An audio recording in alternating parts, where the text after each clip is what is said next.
Hello there, my name's Liz Saunders. I'm on the faculty of the NHS Leadership Academy and work with teams and individuals and organisations in the realm of leadership and organisational development across the NHS.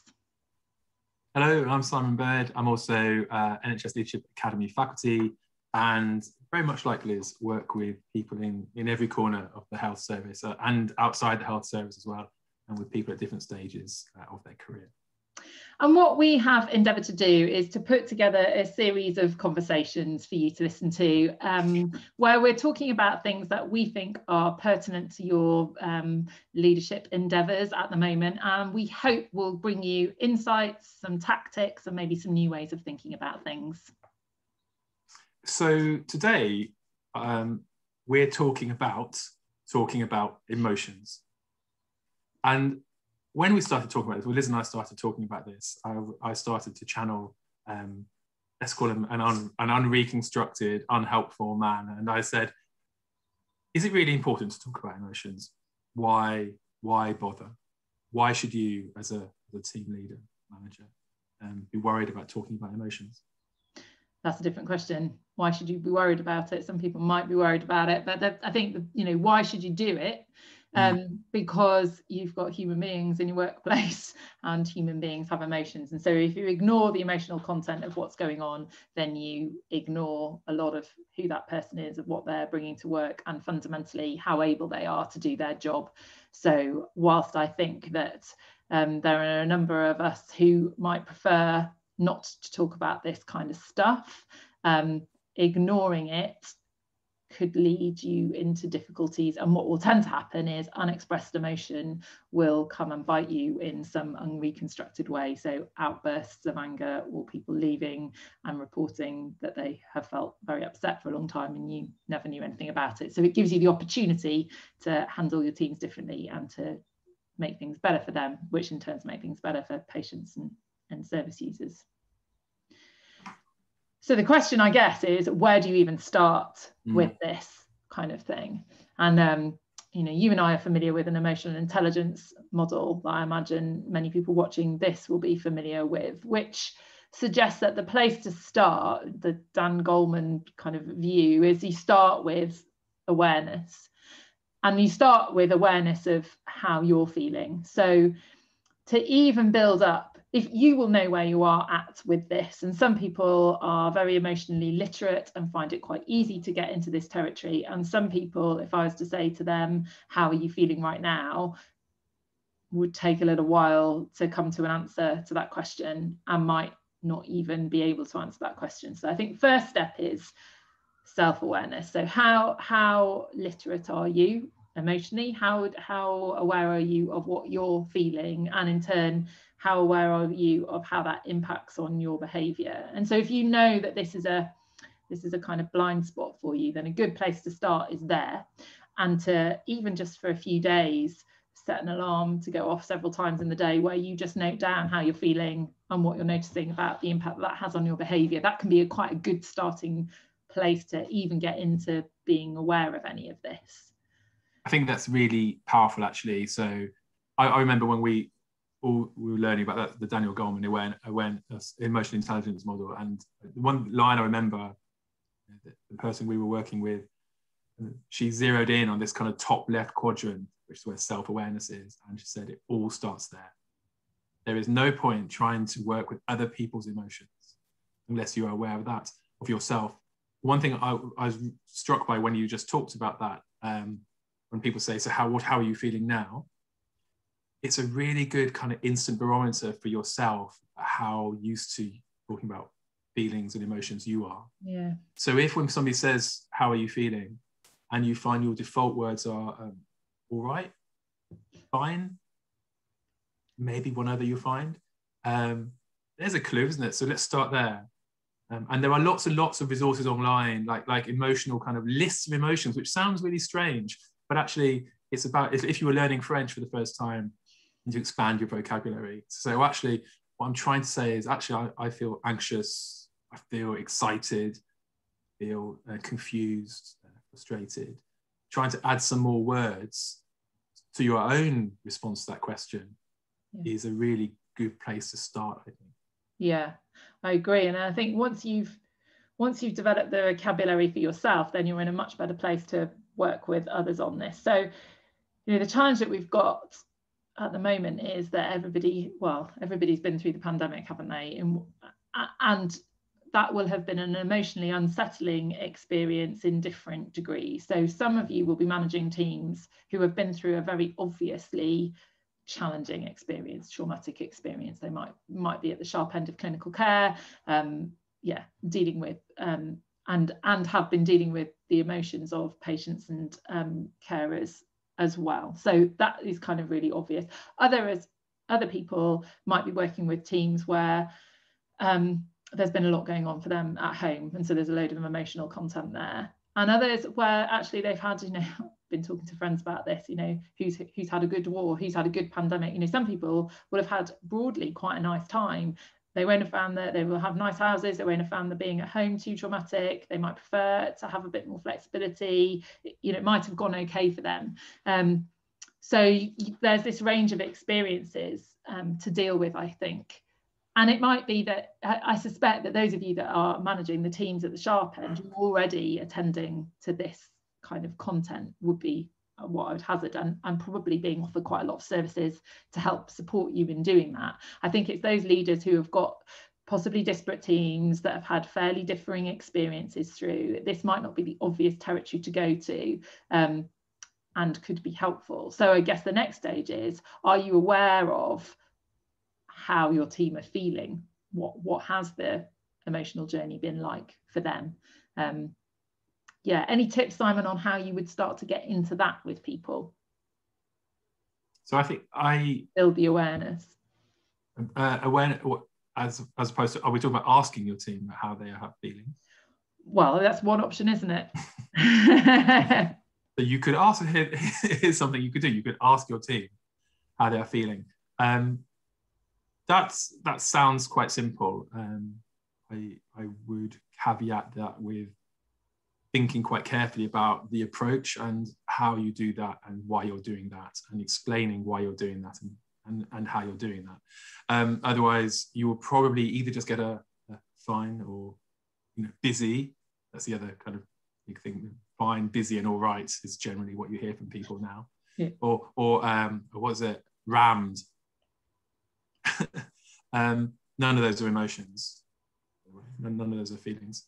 So you might want to think about how you do that, and set, if something particular has happened for a particular team, for example, or which you want to give that team some space to decompress or review what happened, and you are deliberately creating an opportunity for the team to sit together, for example, and talk about how that was in terms of feelings and emotions. Really want to structure that quite carefully. So one metaphor we were talking about, that's where we're going with it, is sometimes I use a kind of filing cabinet approach. I know some people are can be quite reticent about asking people about emotions because they're worried about what might come back. And also the person talking might be quite worried about what to disclose. So one metaphor I've used with groups is to talk about a filing cabinet, and to encourage people to think about opening the filing cabinet. And let's say there's five hanging files in your filing cabinet. And you might be able to look quite easily at the front file. So it's quite accessible. You can see it quite easily. It's not going to take an awful lot of effort to disclose that. That might be feelings that are quite easy to talk about, quite surface. And that might be all you're prepared. You could say, and if you only want to go to your first file today, that's great. And then somebody else might say, yeah, I've done that. I'm happy to share a little bit. But in effect, they're kind of doing their first file and then going to their second file, so talking a little bit more. Especially if they feel that what they are saying is being received and heard and listened to. And if you stay with the metaphor, it's also absolutely okay if you set this up with a group in this way to say, somebody say, I don't really want to open my filing cabinet today. Also fine. But setting up in that way, you're creating some language with people have in common, and a metaphor that people understand. So that's a way in. And I think that is a way in for people who are not necessarily feel experienced or particularly like expert in handling emotions. We're just encouraging and people to be able to talk about how they're feeling. Yeah. And I think I like that metaphor. I was thinking, in some people, you know, they don't need to open the filing cabinet. The cabinet is open. The files are slightly strewn out. And one of the jobs is helping them to put some order, or at least enable those to be in the filing cabinet in a way that feels more manageable. So I guess, you know, if we're asking people to start talking about how they're feeling, you know, with what purpose, to what end? And I suppose it's about helping people to connect to what's happened. And for some people, just talking about it is enough to be able to know that that's been heard, and that their experience might even be shared, can be quite reassuring. So that can be enough. For others, it might be, actually, there's some stuff that you need to do to either to so say somebody says, well, actually, I've just been feeling really confused, I've been feeling really at sea, I don't know what's going on. Well, that's really useful information for you as a leader, isn't it? Because there's something you can do about it. It's back to a clarity point that we've made in another of these videos. And for some people, I think this is a really important point, you might start to unearth stuff that you think, oh, actually, they need some professional assistance. And there's lots of offers out there to the NHS at the moment. I'm sure all your organisations have got kind of well-being or psychological services. So I think there is a thing, you know, we're talking about having conversations about emotions with people who are experiencing a kind of normal range. Where if you've got teams that have been working in the really kind of abnormal environments, the real sharp end, then it's probably, unless you're very skilled in this area, beyond you and requires additional help to support people properly through that. But, you know, I'm minded again of places like the Samaritans, who take debriefing really seriously to enable people to leave the shift in a good place. And I wonder what that sort of practice lots of teams could benefit from, to just help process what's gone on, so that people can leave that at work and be kind of freer in their other lives. That's something you've had personal experience of, I imagine. Samaritans? Yeah. So that is, I have volunteered as a Samaritan previously, and I work on another listening service now, which is Switchboard. Both those organisations do take debriefing seriously, and are very well intentioned around that. And the thing that is in common between those organisations and normal workplaces is it doesn't necessarily make it any easier for people to step over the threshold and say, I need to talk about something. Yeah. And whether it's in that voluntary organisation or in a workplace, whether you're the volunteer or you're on payroll of let's say a hospital or an arm's length body, there is people have a sense of, I should be able to solve this because this is why I'm here, whether I'm a nurse, doctor, or a volunteer. So it still takes a bit of courage, and this is what leaders need to be aware of, to get people to talk about their feelings and emotions. So what I would say is, when you ask people how they feel, and you ask people to express emotions, don't be surprised if on your first pass, not a lot is forthcoming. People will be looking for a second pass and some consistency and authenticity around that as well. Yes. Yeah, that's a really good point. And so it can be about part of, how do you make it part of business as usual? So how is it that you introduce that as just a standard question in the one-to-ones with people that you have, or in team meetings, you know, and how is everybody? Which again, I think is a question that's been asked more frequently through the pandemic. More attention has been paid in many teams to that kind of question than normally would. Okay, so where are we getting to? So I think what we're saying is, firstly, be aware of your own emotions and kind of work to increase your vocabulary and understand what impact your emotions have on your behaviour, apart from anything else, so that you can choose when you're in a good place to talk to other people about their emotions, and understanding the emotions of others. Partly you'll do that through direct conversation, and partly just by getting interested and noticing what's going on a bit more. Why might you want to do that? To help people process things in a healthy and contained way, to build trust within the team, to build a bit of disclosure, to be able to enable people to kind of keep work at work and not take stuff home, even if they're at home. And how might you do it?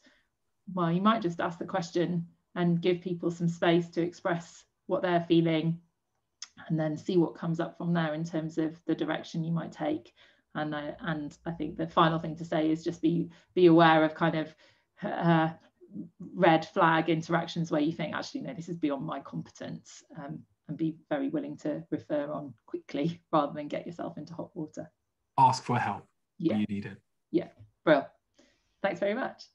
Thanks.